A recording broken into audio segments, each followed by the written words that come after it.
Сәлем достар, сіздермен бірге мен Мөлдір. Жас тілшілерімізді өздеріңізге жақындырақ танысуды жалғастырайық. Бүгін мен Аделинадан сұхбат аламын.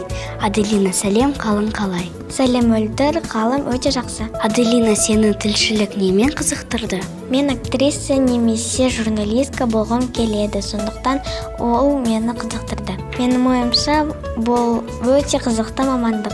Сол себепті мен осы мамандықты таңдадым. Өзіңді тағы қай қырыңнан дамытып жүрсің? Мен аптасына екі рет ағылшынға барып жүрмін. Маған ағылшын тілі өте ұнайды.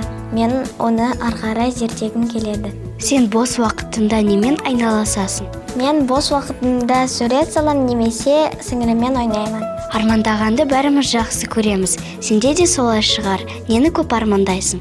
Я дұрыс айтасың. Менде арманым көп.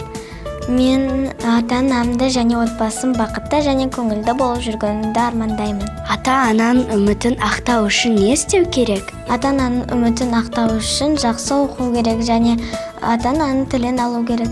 Сол кезде ата-аналарым көңілді және мақтанатын болады. Аделина, қандай байқауларға қатыстың? Нәтиже қандай? Мен 3 киноға түстім және ол кинолардан дипломдар алдым. Бұл съемкалар маған үлкен тәжірибе берді.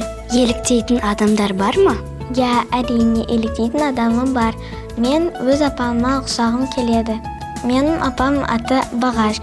Ол әдемі, мейірімді және ақылды. Мен оған ұқсағым келеді. Аделина, сұхбатына көп рахмет. Сіздермен болған мен Мөлдір және Аделина. Сау болыңыздар!